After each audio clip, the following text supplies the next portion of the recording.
Streaming architecture defines how large volumes of data make their way through an organization. Data is created at a user's smartphone or on a sensor inside of a conveyor belt at a factory or really anywhere. That data is sent to a set of backend services that aggregate the data, organizing it and making it available to business analysts, application developers, and machine learning algorithms. The velocity at which data is created has led to widespread use of the stream abstraction. A stream is a never-ending, append-only array of data. To deal with this volume, streams need to be buffered, batched, cached, mapreduced, machine learned, and munged until they are in a state where they can provide value to the end user. There are numerous ways that data can travel this path, and in today's episode, we discuss the streaming systems, data lakes, and data warehouses that can be used to build an architecture that makes use of streaming data. Ted Dunning is a chief application architect at MapR, and he joins the show to discuss the patterns that engineering teams are using to build modern streaming architectures. Full disclosure, MapR is a sponsor of Software Engineering Daily, and I want to mention our Meetups. Meetups for Software Engineering Daily are being planned. Go to softwareengineeringdaily.com/meetup if you want to register for an upcoming meetup. In March, I'll be visiting Datadog in New York and HubSpot in Boston. And in April, I'll be at Telesign in LA.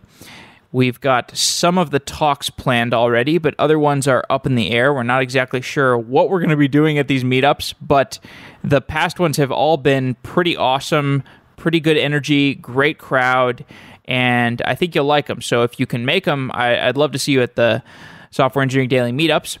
We also have summer internship applications to Software Engineering Daily that are being accepted right now.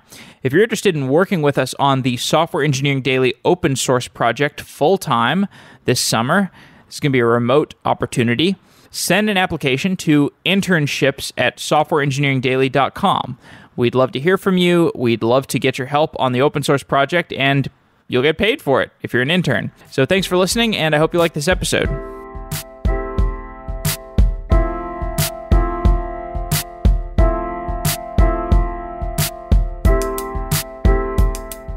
Apps today are built on a wide range of backends, from traditional databases like Postgres to MongoDB and Elasticsearch, to file systems like S3. When it comes to analytics, the diversity and scale of these formats makes delivering data science and BI workloads very challenging. Building data pipelines seems like a never-ending job, as each new analytical tool requires designing from scratch. There's a new open source project called Dremio that is designed to simplify analytics on all these sources. It's also designed to handle some of the hard work, like scaling performance of analytical jobs. Dremio is the team behind Apache Arrow, a new standard for in-memory columnar data analytics. Arrow has been adopted across dozens of projects, like Pandas, to improve the performance of analytical workloads on CPUs and GPUs. It's free and open source. It's designed for everyone, from your laptop to clusters of over 1,000 nodes. Check out Dremio today at dremio.com/sedaily.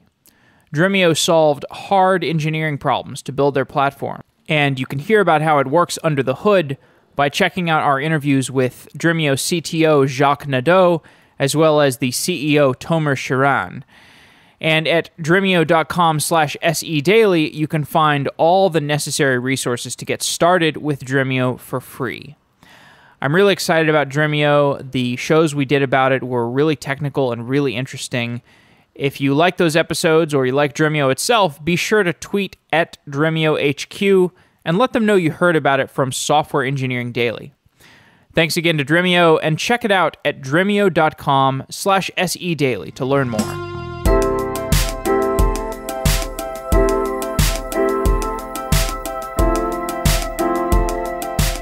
Ted Dunning is a chief application architect at MapR. Ted, welcome to Software Engineering Daily. Well, howdy. We've done several shows recently about streaming data, and for modern applications, it can make sense to build your logic around a central data stream. So today we're going to talk about that, and we're also going to talk about ways to build machine learning systems around that central data stream. Why don't you start off by giving us an overview for a typical streaming architecture and what the different components of that architecture are? Sure. There's often a reaction to this sort of discussion. People say, oh, we had streaming back in the 90s. And we definitely had message passing systems. And then we had service-oriented architecture and so on. But each one of those became more and more complicated. And the passing of messages became expensive, involving database commits every time you consume or produce a message. And so performance always was an issue. There was also always an issue of schema and things like that, and who had access, whether or not you could build a stream. Because of the performance issues, there was not a lot of ease of use, and you didn't wind up with very pervasive streams. Also, and this is kind of like a 1980s mindset that persisted even to the present day, the idea was that we wanted to delete messages as soon as possible. And a lot of the technical effort that impacted performance was due to that idea that we would delete things right away. Because it was expensive to hold on to stuff? Yeah, absolutely. And especially it's expensive to hold it onto stuff in the context of a system that is designed around trying to get performant transactions in place.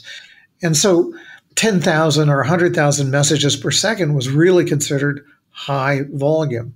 And that's really quite low if you look at all the things that are happening in a business. And so the modern view of this is quite different. It's one, we really, really, really want to isolate the producer and the consumer in some very fundamental ways. And we want to hide the implementation details of the producer and the consumer. Even an implementation like detail like, has the consumer even been written yet? But also, is it running in batch or continuously? But the idea of this independence and the simplicity of the transport is so that we can build these systems, which consist of independent little entities, things that can be updated independently, and which communicate using streaming.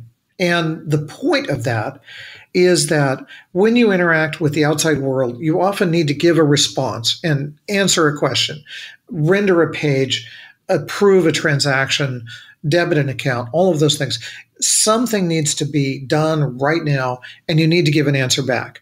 But almost always, there's more work that would be better if you could defer it as well. So you do the right now thing, and then you say, and later I'm going to go through and I'll update the monthly statements. Or later, I'm going to go in and make sure that the inventory has been updated.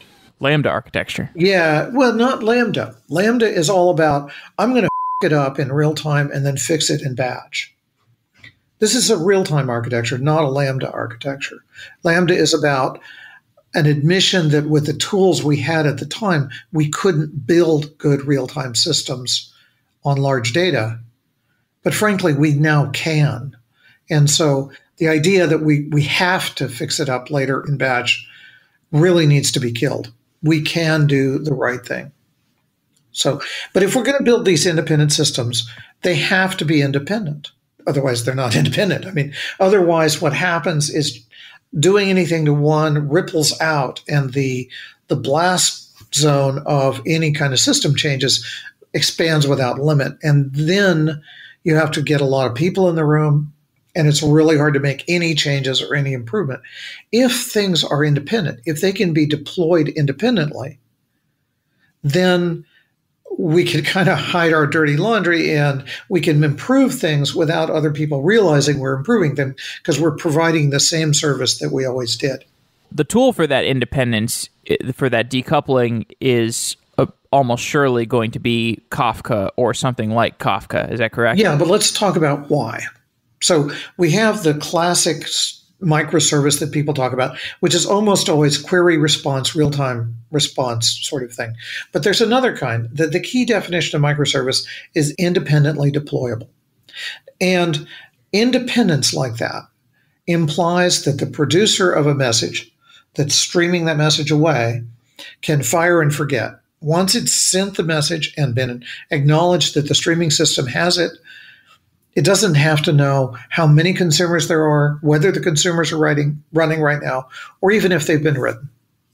And that independence implies persistence. Now, there's another thing we want, and that is we don't want anybody to ever imagine that they need to work around the performance of that streaming system. We want them to say, absolutely, I can just send as much as I want. If I want to send 1 million messages a second, it's no big deal. So in addition to persistence, we need performance. Performance, the room has to be wide enough that we can't touch the walls and tall enough that we can't touch the ceiling. And a third property that we need is pervasiveness. So 40 years ago, there were no networks. And if you wanted to use a file, you'd have to have this committee meeting and you'd have to have budget authority and you'd have to promise that there was somebody to call after hours if things broke, and you had to have a contingency plan if your file grew. And so files were really a pain in the butt. And they weren't really very pervasive. The idea of long-term storage like that was a difficult concept. And then later, when we had networks initially, you had to have kind of your own purpose-built network between a few machines, and they were not pervasive. With the advent of TCP and DNS, and with the advent of POSIX semantics for files, both of those have become pervasive, meaning nobody even thinks twice about it in getting that. And we need streaming to be just as pervasive. So the three properties we need are persistence, performance, and pervasiveness. It has to be like the air. Nobody imagines that you're going to build a data center without a network. It's just absurd. And it needs to be absurd to build it without a super multi-tenant streaming capability as well. It's just as fundamental as files and databases. Let me ask you a question about how things get onto this stream. So let's say I'm a user and I am changing my profile on a social network. And let's say I change the form, maybe I'm updating my job title, and I click confirm, and it sends a request to the server to do an update operation on my profile database entry. And at some point, that is also it's going to write to the database, the profiles database, but it's also going to create some sort of event at some point that will be put onto this Kafka event stream, assuming we're talking about some sort of stream-based architecture, so that other systems could potentially consume that event. And this could be something this is the same kind of pattern that we would be doing if we were also doing some sort of large-scale logging or analytics, like if you had an IoT device that's sitting out in the wilderness somewhere gathering a bunch of data on soil, and you're just sending large volumes of data to some backend service, and that backend service is throwing it onto this Kafka stream.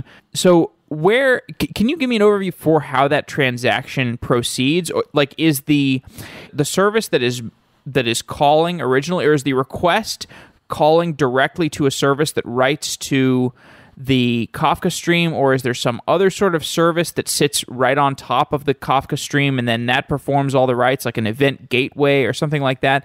I'd just like to get an overview for the architecture of how you see people typically writing events to this Kafka stream. Yeah, and let's listen just to what you said for a moment there. Early on, you said writes to the profile database and updates their profile. Now, users update their profile every time they do anything, because it's very important in the moment to have some idea of what their intent is and what's happening.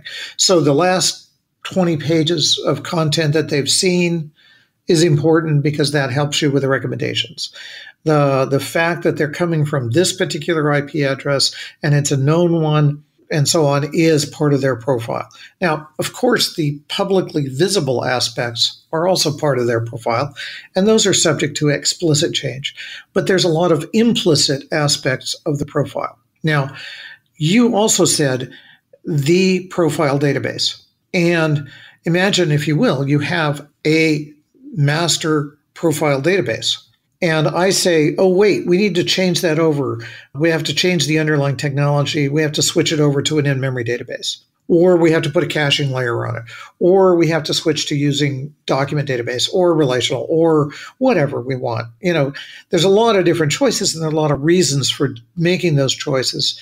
But making a wholesale change to a global database resource like that is liable to get you assassinated because you're going to break something.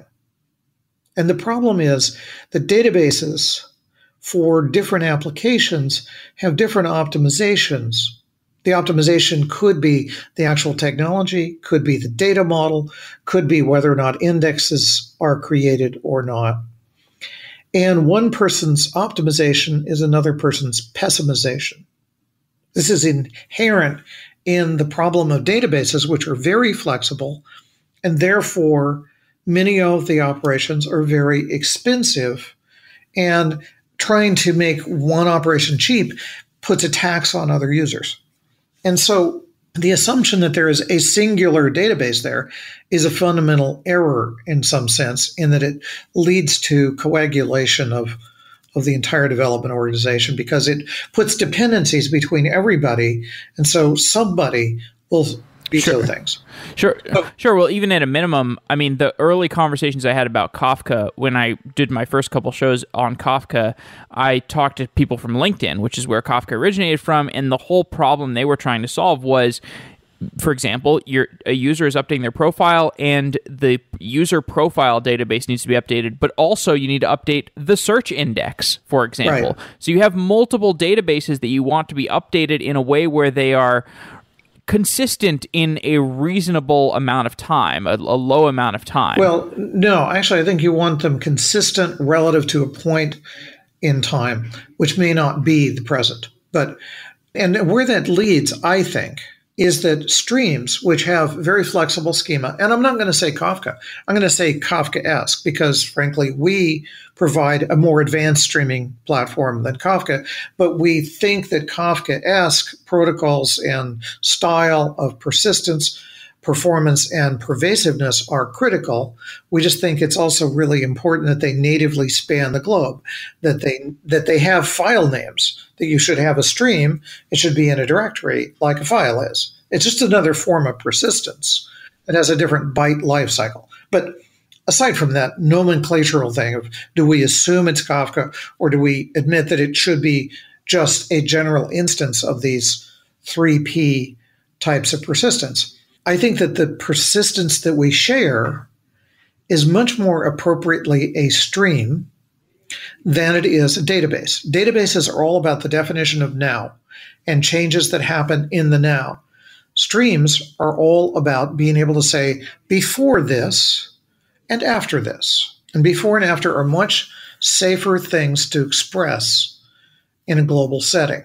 And global means bigger than 30 centimeters in diameter. Okay, I totally agree with... So that transaction should go to the stream first.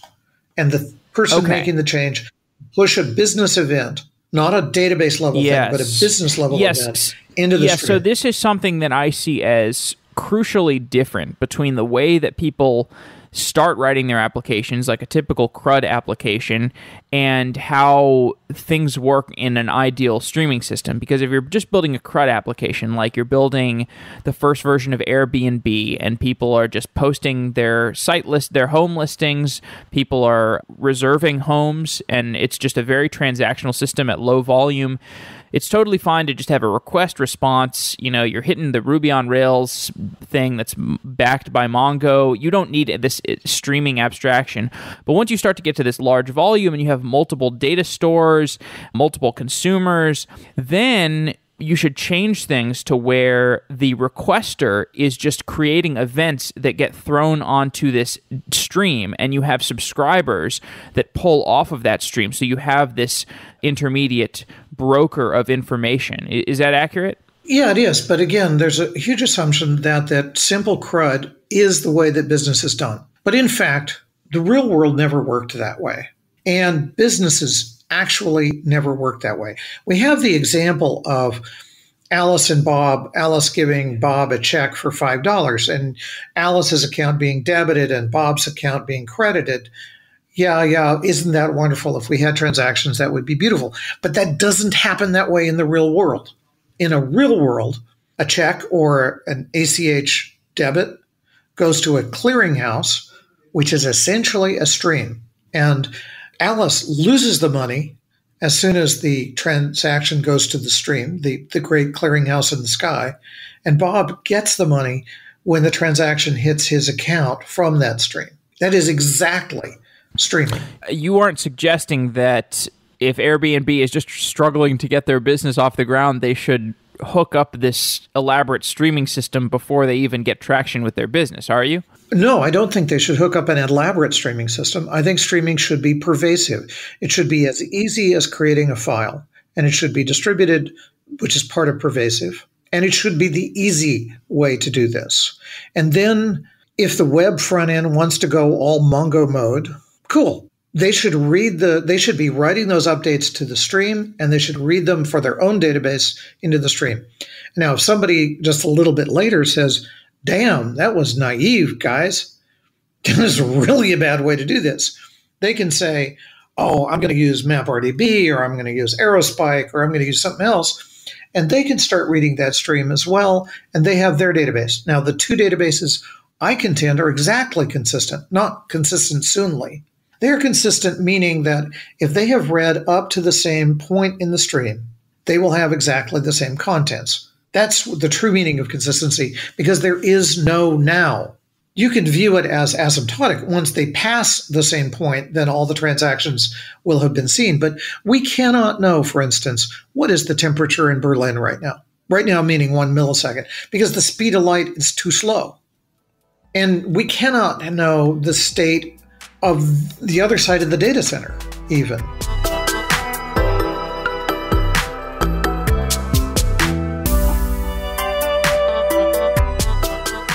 Azure Container Service simplifies the deployment, management, and operations of Kubernetes. Eliminate the complicated planning and deployment of fully orchestrated, containerized applications with Kubernetes.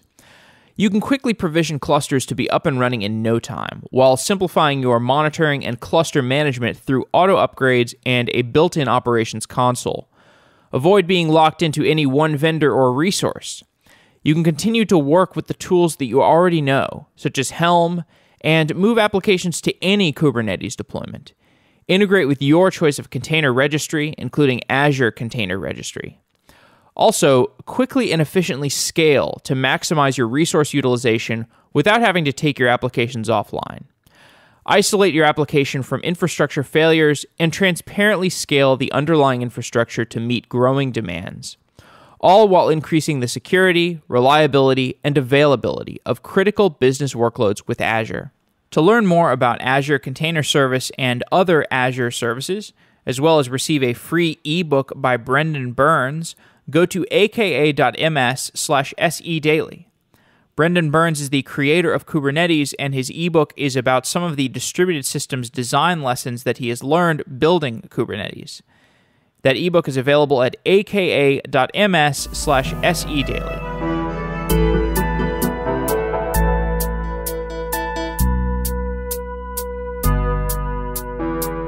I think what we can agree on is that the value of the stream abstraction, and this is something that was really confusing to me for a pretty long time, is that you can almost view the stream. Well, you can view the stream as this append-only array-like sequence where any type of consumer that wants to read from that array of events can start at any place in that array as long as that array has been persisted or it's sitting in memory or any other kind of available storage system. You can just read from it, and you can start at any place in time. You can read as few or as many events as you want, and you're reading a stream. You're reading an array, and that is in contrast to the way that I saw things early on. When I heard the word streaming, I was like, oh, okay, it's like you've just got this stream that's passing you by, and you just stick your net in, and you just catch whatever comes by that appeals to you. But that's not really a stream is not this transient thing. As you've said multiple times, you like to view streams as files where you can go to the beginning of a file, you can go to the end of a file, you can process it however you want. I don't view them as files. Files have one byte lifecycle. Databases have another. They're record-oriented. They're mutable very nicely in the middle. Files are kind of mutable, but they're only by byte offsets. And to delete a file, you kind of can delete the middle of it by writing nulls, but you may or may not delete things. You can basically just delete the entire file. Databases let you do all kinds of wonderful record-level mutability, delete records one at a time, and then delete the database at the end of the life cycle. Streams are record-oriented as well, but they only allow you to append, and then they magically evaporate from the front. So they just have a different life cycle. But there are three forms of these things. They're different. A database is not a file. It could be implemented on top of a file, but it isn't. The database mentality and life cycle of a byte is different than the life cycle of a byte and a file. And a stream is a third form, fundamental form of that. And they should be co-equal within a file system. You should be able to make a directory with a config file and a stream in it, or whatever you like, or a database in a directory. And so you and I should be able to run the same application on this global data fabric, and you have your directory, I have my directory, we run the same application, we go against our private database, say, and read from the same stream. But I think you're exactly right in that streams are not a moving river which, when past us, we can never relive. It's not that poetical. And that's a common confusion, right? It really is. And partly it's common because it has never before been plausible to make the stream be the system of record. It was never plausible because storing them for a long time was never practical. Even with Kafka, it has distinct limits because of technical reasons. But it really should be the moving hand having writes on, but leaves the ink on the paper. And it's a brilliant thing. And you may want to make snapshots, have a snapshot service so that somebody doesn't have to read all from the beginning of time. They can start with a snapshot and read forward. There's a lot of things you may want to do there, but it makes a better system of record than a database. And we were talking before we started about machine learning. And I said one of the key problems in machine learning is what did you know and when did you know it? To build one of these systems that's going to make some kind of decision, you have to know what did you know just before the decision point. And the decision points are different for every different account or entity that you're deciding about. And so you need to be able to know exactly what did you know at all these different moments in time, and to be able to build a snapshot of your knowledge then. And a stream makes that not dead simple, but tractable. And a database, because of mutability, and files, because of mutability, make that intractable. You have to approximate and guess a lot. So if there's one thing that I am hoping people take away from the series of shows about streaming that we've been doing, I think that the stream or the queue or the pub subsystem, whatever you want to call this component of your architecture, is really important, and it kind of turns things on a new perspective than if you're just thinking about having your, like the batch world where you've just got all your files in HDFS and you've got to do this really heavy protracted operation to pull all of your HDFS files into memory and perform large operations on them, and then you have a result, and then if you want to do another result, if you want to do another computation there, it's going to be another big protracted operation. The fact that we have this stream, this big data stream, and it's not cost prohibitive, it really changes what the kind of processing you have access to because of that data availability. And we can certainly get into the processing. We've done some shows about Flink and Spark recently, and these are kinds of the processing systems that you would do on top of this long data stream. But really the emphasis that I want us to have it here is that you have access to this data stream now, and it changes how you're going to build systems around that stream. Absolutely. Absolutely. And frankly, files naturally lead to batch. And that way lies madness and lambda. Life doesn't happen in batches, as a friend of mine says, and it is not a good model of the real world. Streams are the way the world happens. And so that's a much more natural way to do that. And that doesn't mean that files are not useful. It doesn't mean that batch is not useful. If I have some training set of data and I want to build a model, I want to use that training set and I want to freeze it so that I can do reference builds and so on. I want that to be batch. And files are totally natural and appropriate there. But if I want to model the real world and things happening in the real world and be able to process them in a natural way, then streams are the natural construct. And I don't think that one has ultimate primacy over the other. They are both valid and very, very useful. You should have a directory with both kinds of things in it.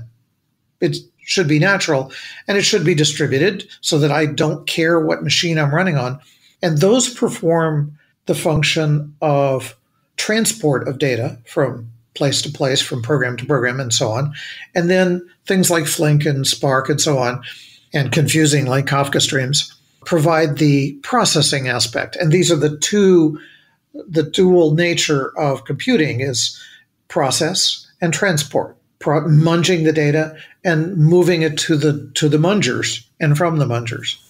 So at MapR, you have looked at Kafka and said that there were some tweaks that you wanted to make to this Kafka-like system, and you guys ended up developing something called MapR Streams.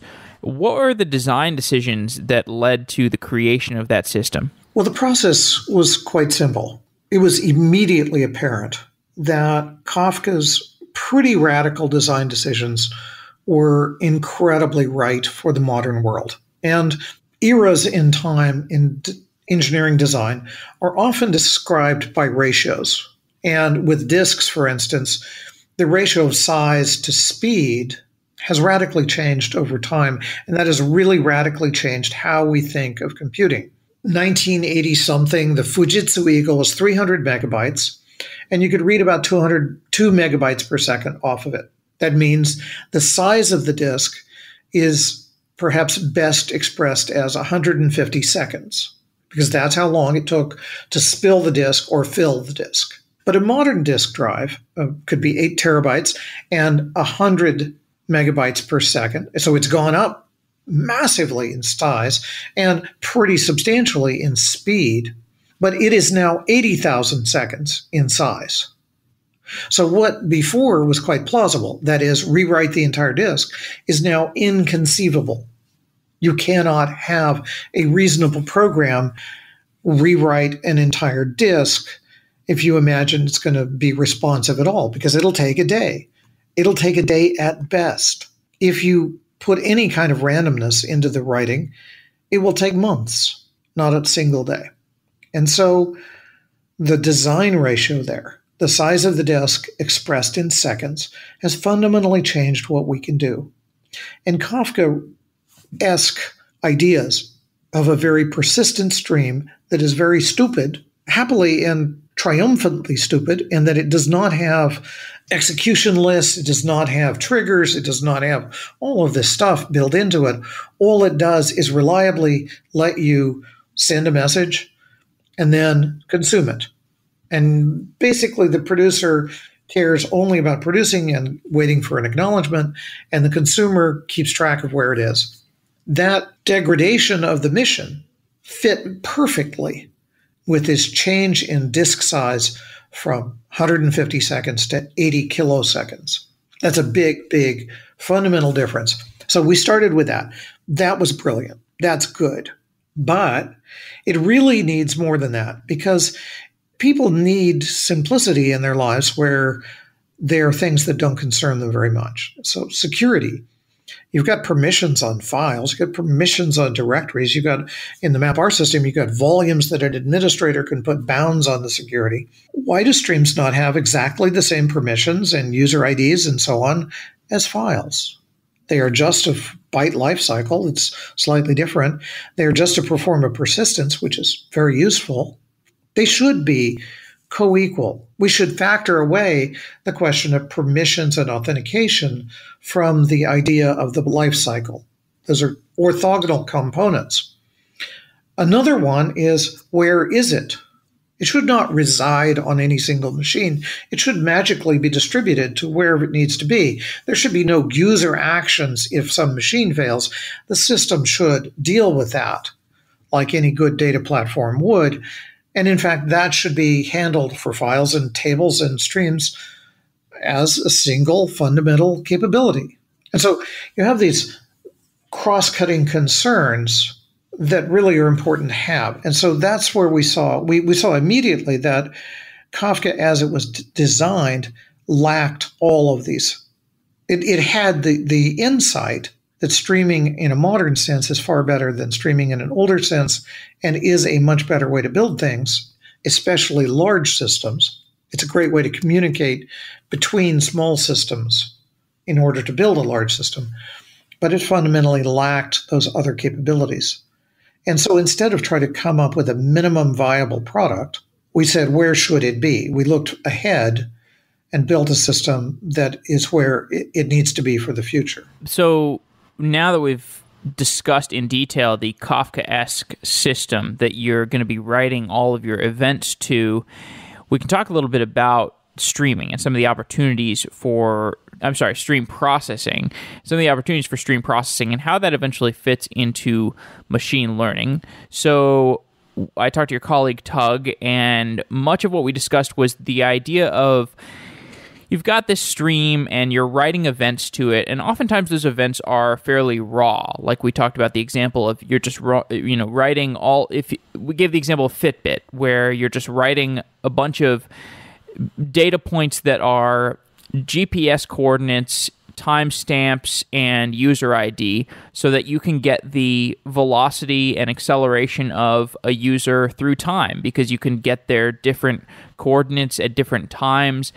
And you might be writing those raw events to the stream, and then you might have some stream processing system like Apache Flink or Apache Apex or Spark, and you might be using that stream processing system to process the high volumes of events and do some simple enriching. For example, you could take the GPS coordinates and aggregate them into velocity and acceleration, and then you could write the velocity and acceleration back onto the Kafka stream. So that was the basic example of using the stream processing systems to create and then to write enriched data back onto this giant stream that you have. What are some other patterns around using stream processing together with that giant stream that you can have that you've seen be particularly useful? Yeah, and I think that if you listened with your head sideways to what you said, you could actually say that you describe business as enriched data. I think that's a very viable way to look at it. And the enrichment doesn't have to be simplistic or minor. It could be massive. It could be the thing that adds value to everything. So right, and just to interrupt you, just to take your point a little bit further, you could say, like, if you're running an e-commerce website, you could consider enrichment the gathering of all of the transactions that took place across your e-commerce site and finding the most popular items that were purchased, for example, which is totally going to drive how you change your business. Or you could view enrichment as the causing of an item to be shipped to my house. Right. That is an enrichment of data. The data being what is the location of the thing? It is now my house. And that's cool because I wanted that thing. All of business ultimately now becomes a data operation. And that's an exciting step. Many of these data operations, many of these business actions involve decisions. And at the rate that an amalgamated business runs, there's benefit to scale here. You cannot feasibly have humans make those decisions, often just due to speed, but also often it's really valuable to have vaguely human level of correct decision-making and complexity of decision-making, but a human would just cost too much. Even if you were to exploit them mercilessly, they would just cost too much. So we need to upscale the human into strategic sorts of decisions, and tactical decisions that need to be made in the microsecond have to be made by machine. But that leads us immediately to machine learning. As I like to say, machine learning is just a different way of programming. It's a way of programming by example from data, but it's just a way of programming. Now, unfortunately, that way of programming is not susceptible to a lot of the software engineering that we've invented over the many years. And so the idea that you know what you intend to do, that you have a specification and so on, that you can somehow validate that you have done what you intended to do, is much harder when you don't know what you're going to do. If you don't know what fraud looks like, how can you write a specification for how to find it? How can you write a unit test for how to find it? Well, you can't. And so you have to reduce yourself to some statistical notion of it works better on average than before. And so instead of unit testing, you kind of have to run multiple of these systems at the same time.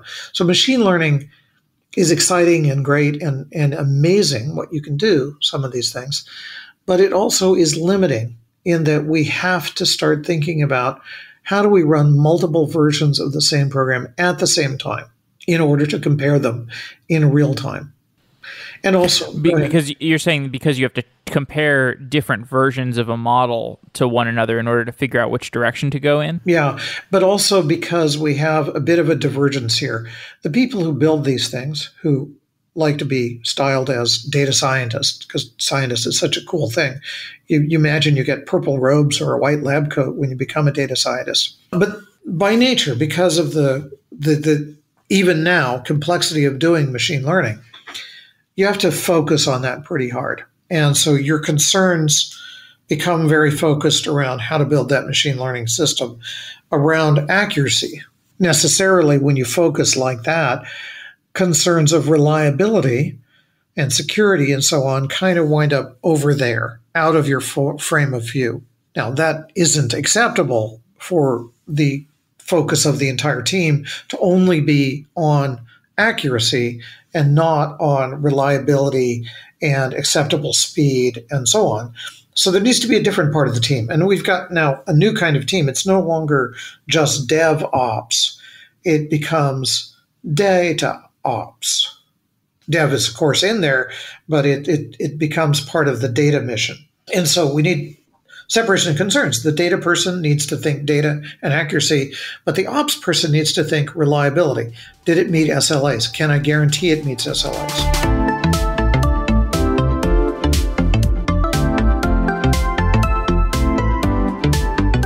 If you enjoy Software Engineering Daily, consider becoming a paid subscriber. Subscribers get access to premium episodes as well as ad-free content. The premium episodes will be released roughly once a month, and they'll be similar to our recent episode, The Gravity of Kubernetes. So if you like that format, subscribe to hear more in the future. We've also taken all 650 plus of our episodes, we've copied them and removed the ads, so paid subscribers will not hear advertisements if they listen to the podcast using the Software Engineering Daily app. To support the show through your subscription, go to softwaredaily.com and click subscribe. Softwaredaily.com is our new platform that the community has been building in the open. We'd love for you to check it out, even if you're not subscribing. But if you are subscribing, you can also listen to premium content and the ad-free episodes on the website if you're a paid subscriber. So you can use softwaredaily.com for that. And whether you pay to subscribe or not, just by listening to this show, you are supporting us. You could also tweet about us or write about us on Facebook or something. That's also additional ways to support us. But again, the minimal amount of supporting us by just listening is just fine with us. So thank you.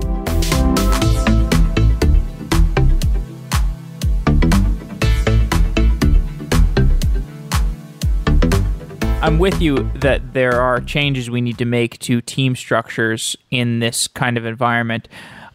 But I would really like... And machine structures as well. Okay. The programming structure needs to reflect that separation of concerns. We can't have everybody worry about everything all the time. Okay, but let's take an example like the whole Fitbit thing. So let's say we want to build a model for where people are walking in a given day with the same kind of GPS coordinate stuff that we've been talking about. This simple, straightforward enrichment, where the basics of the enrichment process, where we're just calculating velocity and acceleration from the GPS coordinates and timestamps of different users. That's pretty straightforward. But if we were trying to build, it already is not. It already is not, because that data is noisy. If you try to present that data back to the user, they would go, This is horrible. So already you need just to... Okay. So let me simplify it even further. So let's say we periodically try to calculate the acceleration and the velocity of a user, and then we send that to the user, and we ask the user, "Is this your velocity and acceleration? Is this a reasonable velocity and acceleration?" They can click yes or no. So that gives a very simple way that we are building a quote machine learning model, and we have a feedback system where the users can rate how good we're doing with the acceleration velocity calculations, and then we can update our models. We can A/B test them respectively. Help me understand how we're going to implement that system, how we're going to deploy it. Well, as I see it, there's a couple of things that are going to happen. We're going to have to run multiple versions of the model. Fine. We also are going to have to record the data that the models saw at a particular moment that they were asked to make a decision, in order to be able to improve those models and build more versions of the models. So we're going to need a recorder. I call it a decoy. It looks like a model. It gets inputs just like a model, but it doesn't actually quack like a duck. It just records the data. And we're going to need canaries, which are long-term stable things that we understand, so that we can compare new challengers to that venerable canary.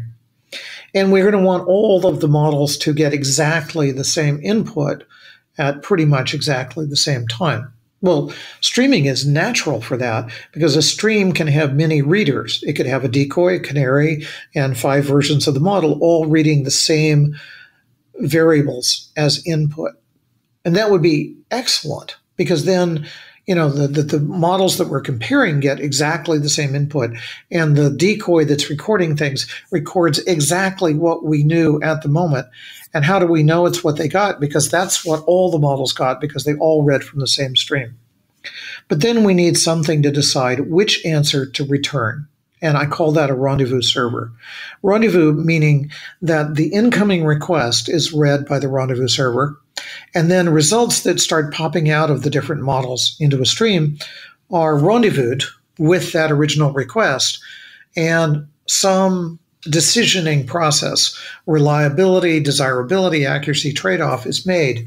So we say, for instance, here's the model that we think is the most accurate, but we aren't totally sure that it's quick or reliable. So we'll wait 30 milliseconds for its answer.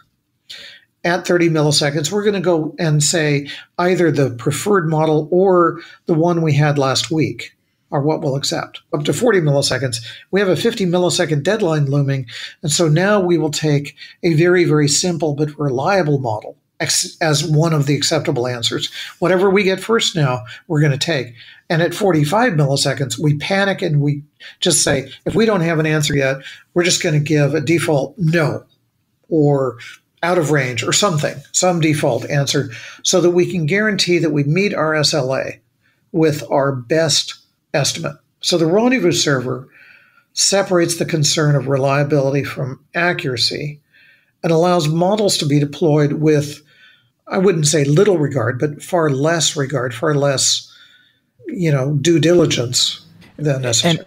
And how are you tracking? So in that model, in that architecture where you have a set of different models, if I understood correctly, you've got a set of different models that are trained on the same set of data, or they could be trained on slightly different sets of data, but you've got a set of models that could conceivably respond to a user request, and you might query one of them, and if it doesn't respond in the right amount of time, maybe you query a different one of them. No. I would query all of them simultaneously. Query all of them, okay. But then I would look for my preferred one to answer. But if it hasn't answered in time, I will accept anybody else's answer. Right. Okay. And then are you doing some ID, like are you keeping an ID of each model so you know that, so you can keep track of which model served which request so that you can essentially have a testing system, because you want to be able, if the use, okay, right. And all of them should be writing their results to the same stream, so I can easily compare their results on exactly the same queries. And there should also be an ID on every request, which is basically a return address, which is a way of knowing where to send the result back to.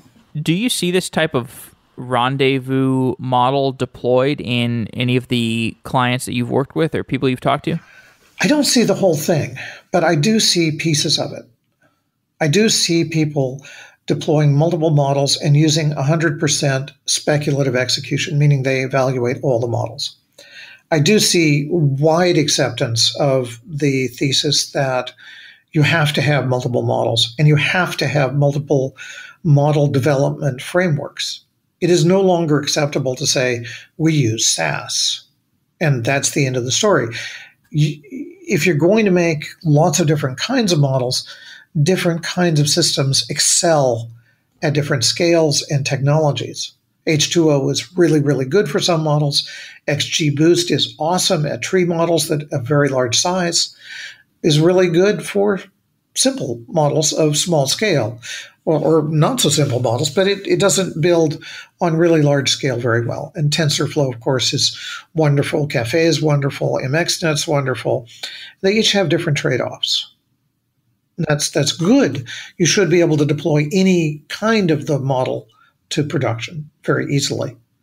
A little bit of containerization and streaming later, you're good to go that way.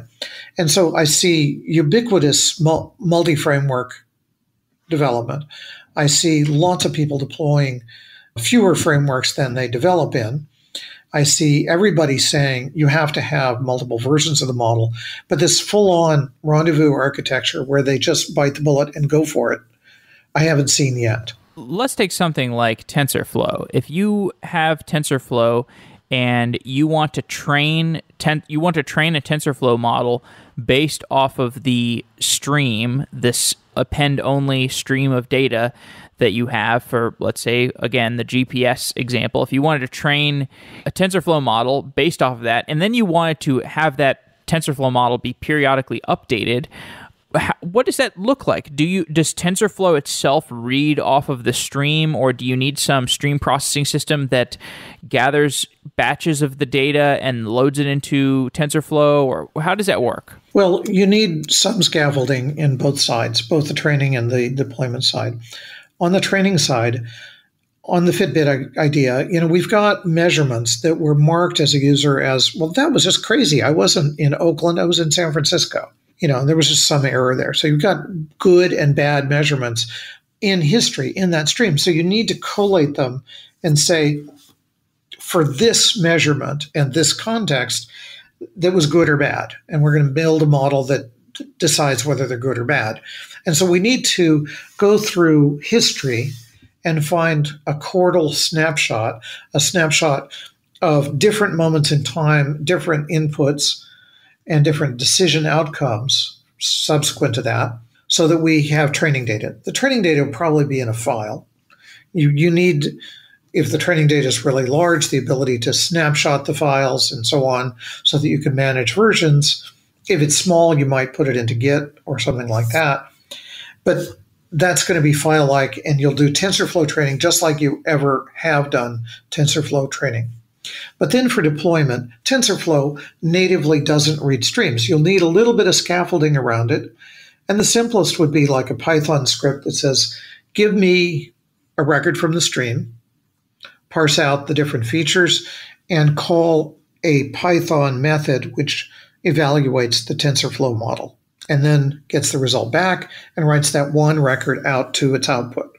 You could batch them up, and if it's a GPU sort of thing, or if it's something like an ad targeting system where you might have thousands of queries, model evaluations for a single placement, then batching them might improve the performance, because the performance of of any kind of these models eventually comes down to something very much like matrix multiplication.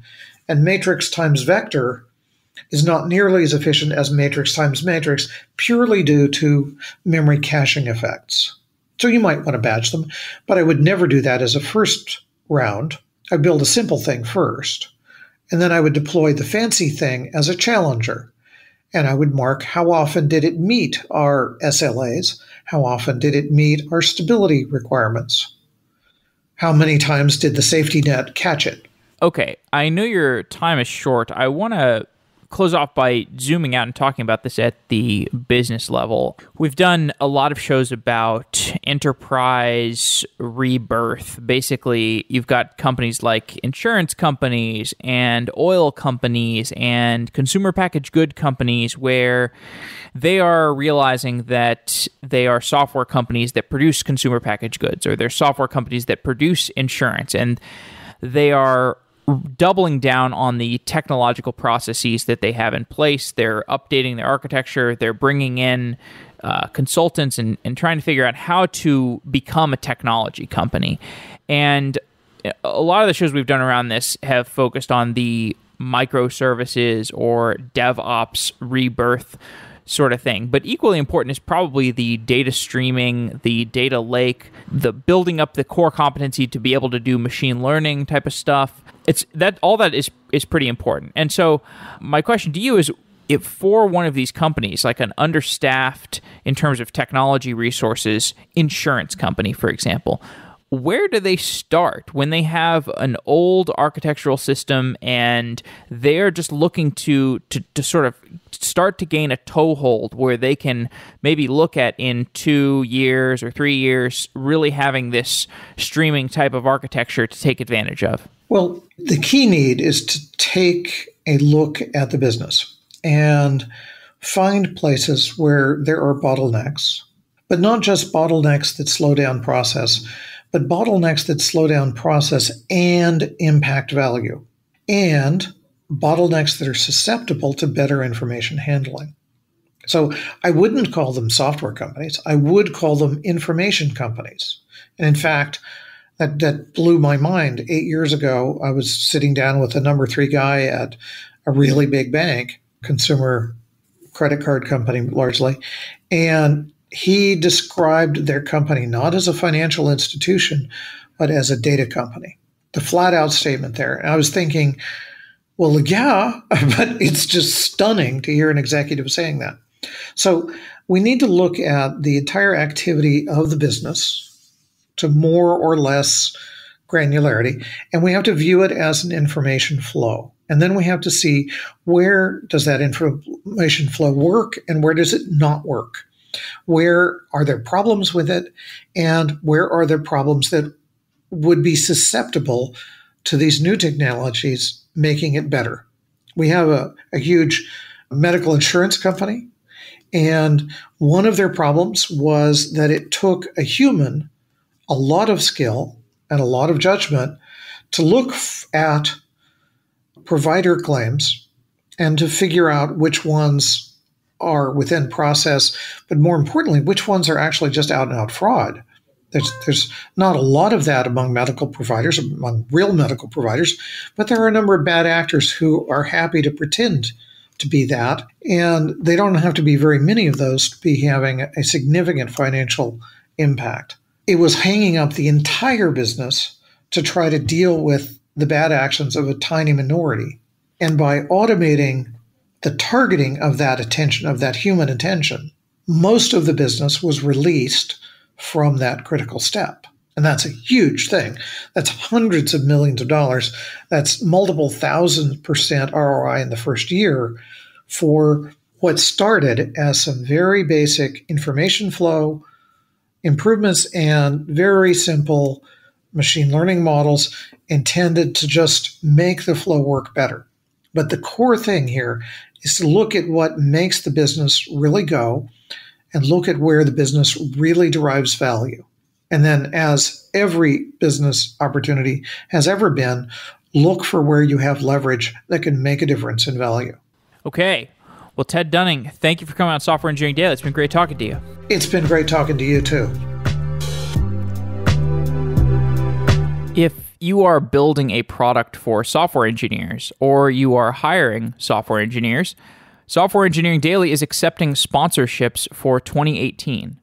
Send me an email, jeff@softwareengineeringdaily.com if you're interested. With 23,000 people listening Monday through Friday and the content being fairly selective for a technical listener, Software Engineering Daily is a great way to reach top engineers. And I know that the listeners of Software Engineering Daily are great engineers because I talk to them all the time. I hear from CTOs, CEOs, directors of engineering who listen to the show regularly. I also hear about many newer, hungry software engineers who are looking to level up quickly and prove themselves. And to find out more about sponsoring the show, you can send me an email or tell your marketing director to send me an email, jeff@softwareengineeringdaily.com.